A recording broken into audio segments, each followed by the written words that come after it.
మకరం వారి గనక చూసుకున్నట్లయితే ప్రస్తుతం మీకు ధనస్థానంలో కుజరాహులు కలిసి ఉన్నారు. ఈ యొక్క కుజుడు ఏప్రిల్ 2వ తేదీ నుంచి శనితో కనెక్ట్ అవుతాడు 3వ భావంలో. అక్కడ ఒక 45 రోజులు ఉంటాడు, అంటే ఆల్మోస్ట్ మిడిల్ ఆఫ్ ది మే వరకు ఉంటాడు. మరి దీనివల్ల మీకు కలిగేటువంటి ఫలితాలు ఏమిటి, తీసుకోవాల్సిన జాగ్రత్తలు ఏమిటి అనేటువంటి అంశాలు చెప్తుంది నేనైనప్పటికీ చెప్పిస్తుంది సాక్షాత్ లలితా అమ్మవారిగా భావిస్తూ ఆ లలితాంబిక అమ్మవారి యొక్క అనుగ్రహం మీకు పరిపూర్ణంగా కలగాలన్న స్ఫూర్తి కోరుకుంటూ ఇక్కడ గమనించినట్లయితే 2వ భావంలో రాహు ఉన్నందుకు సాధారణంగా మీకు విదేశీ ధనయోగము, ఆన్లైన్ త్రూగా ధనయోగం ఇస్తూ ఉంటాడు. కానీ ఎప్పుడైతే కుజుడు వచ్చి జాయిన్ అయ్యాడో ఈ ఆన్లైన్ త్రూగా చేసేటువంటి విషయాల్లోని కొన్ని ఆటంకాలు అనుకోండి, గొడవలు అనుకోండి, అది కూడా ముఖ్యంగా ధన సంబంధించిన విషయంలో కుటుంబ సభ్యులతో, అది కూడా విదేశాల్లో ఉండేటువంటి కుటుంబ సభ్యులతో కొంత ఘర్షణ వాతావరణం కలుగుతూ ఉంటుంది. విదేశాల్లో ఉంటూ అక్కడ ఏదైనా మీరు ఫైనాన్షియల్ సోర్సెస్ ఉండేటువంటి వారికి ఈ యొక్క ఘర్షణ వాతావరణం అనేటువంటి ఉంది. కాబట్టి మీరు స్కందుని కనుక తలుచుకున్నట్లయితే ఖచ్చితంగా ఈ యొక్క ప్రభావం అనేటువంటిది తొలగిపోతుంది. ఇక మరొక విషయం ఏంటంటే ఇక్కడ గమనించినట్లయితే ఈ కాంబినేషన్ ఏదైతే ఉందో ఈ కుజుడు రాహు కలిసి ఉన్నటువంటిది ఇది ముఖ్యంగా మంగళవారాలు, శనివారాలు ఎవరితోని కూడా ఈ కాంబినేషన్ ఉన్నంత కాలము, అంటే దాదాపుగా మీకు ఈ శని కుజులు రాహు కుజులు కలిసి ఉన్నా మళ్ళీ శని కుజులు కూడా కలుస్తారు.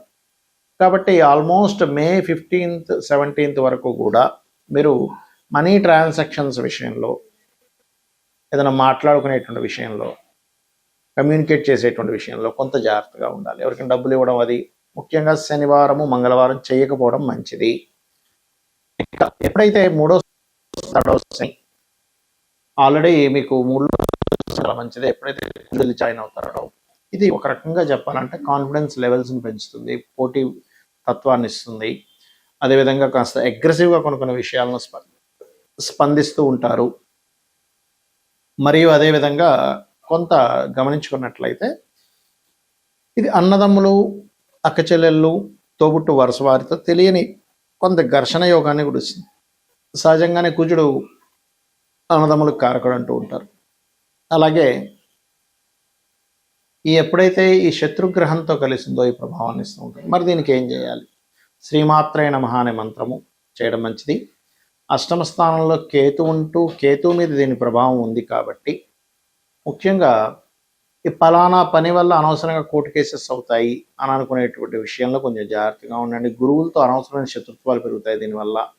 అయితే మీరు ఈ విషయాలన్నీ కూడా పాజిటివ్గా జరగాలి అంటే మీరు చేయవలసింది ఏంటంటే సింపుల్గా ఏం లేదు, చండీ వినండి, నరసింహస్వామి యొక్క కరావలంబ స్తోత్రం చేయండి, అభిషేకాలు ఎక్కడైనా జరుగుతుంటే శివుడి దగ్గరికి వెళ్ళి ఒక చెంబు నీళ్ళు పోయండి, చాలు, అన్ని సెట్ అయిపోతాయి మీకు. అయితే ఇదే కాంబినేషన్ మీ పర్సనల్ చార్ట్లో ఉంటే ఏమిటి అనేది తెలుసుకోవాలి. సర్వసాధారణంగా కుజరాహు ఈజ్ అతి కోపము, అగ్రెసివ్ నేచరు, హైపర్గా ఉండేటువంటిది, శక్తివంతంగా ఉండేటువంటి కాంబినేషన్. కుజా శని కూడా అంతే. అంటే ఏమిటి, కర్మకారకుడైనటువంటి శనికి మన ఎనర్జీ కారకుడైనటువంటి కుజుడు కనెక్ట్ అయ్యాడు. సో కర్మ ఈజ్ ఎనర్జెటిక్ కర్మ, అగ్రెసివ్ కర్మ, అగ్రెసివ్ నేచర్ దీన్ని ఇస్తూ ఉంటుంది. అయితే మరి అందరికీ ఈ యొక్క కాంబినేషన్ అనేటువంటిది ఇబ్బంది ఇవ్వాలా ఏమిటి అంటే ఇక్కడ మనం ఒక్కొక్క దాన్ని బట్టి చూసుకోవాలి. ఉదాహరణకి లగ్నంలో ఉన్నాడు అనుకోండి కాంబినేషన్ మీకు, అప్పుడు వాళ్ళ జీవులు అంటే వాళ్ళ యొక్క తత్వం అనేటువంటిది కంప్లీట్గా కొంత చిన్న చిన్న విషయాలకి అగ్రెసివ్నెస్ రావడము. హెల్త్ పాయింట్ ఆఫ్ వ్యూలో చూసుకుంటే కనుక ఈ యొక్క శని కుజులు కానీ కుజరాహులు కానీ ఉన్నప్పుడు కొంచెం బీపీ లెవెల్స్ పెరగడం ఇట్లాంటివి ఇస్తూ ఉంటుంది. ఇది ఒక్కొక్కసారి లగ్నాధిపతితో కలిసి ఉన్న లగ్నాన్ని చూస్తున్న ఈ యొక్క కాంబినేషన్ ఇస్తూ ఉంటుంది, గుర్తుపెట్టుకోండి. అయితే ఇదే మనకి ఒకవేళ ధనస్థానంలో ఉంటే ఇక్కడ 2 విషయాలు చూసుకోవాలి. ఎలాగా అంటే ఒక్కొక్కసారి ఎవరైనా పవర్ జనరేటింగ్ రిలేటెడ్ ధనయోగం, పవర్ రిలేటెడ్ సంబంధంగా ఎలక్ట్రికల్ స్టవ్స్ కానీ, ఎలక్ట్రికల్ వస్తువులు కానీ, ఎలక్ట్రికల్ బ్యాటరీస్ తయారు చేసే ఇలాంటి వాటి ధనయోగాన్ని ఇస్తుంది ఇక్కడ. కాకపోతే కుటుంబ సభ్యులతోని ఇబ్బంది అనేటువంటిది ఇస్తూ ఉంటుంది. అదే 3లో ఉంది ఈ కాంబినేషన్. మళ్ళీ చెప్పిన కాంబినేషన్ ఒకసారి గుర్తుపెట్టుకోండి. కుజరాహు కానీ లేకపోతే కుజుడు శని కానీ గుర్తుపెట్టుకోండి. సో 3లో ఉన్నప్పుడు మాత్రం కొంచెం అన్నదమ్ములతో గొడవలు ఇస్తుంది, కానీ మీకున్నంత ధైర్యం ఎవరికీ ఉండదు. అంత అద్భుతమైన ధైర్యాన్ని ఇస్తుంది.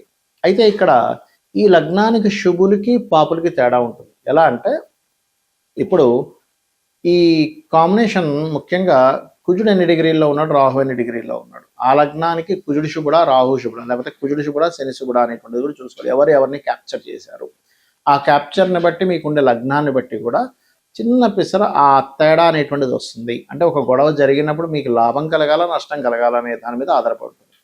సో ఈ 4వ స్థానంలో ఉన్నదనుకోండి ఎవరికైనా కుజుడు రాహు కానీ లేకపోతే కుజుడు శని కానీ, అప్పుడు వారికి ఏంటంటే వాళ్ళు ప్రాపర్టీస్ తీసుకునేటప్పుడు వాళ్ళ పేరు మీద తీసుకోకూడదు.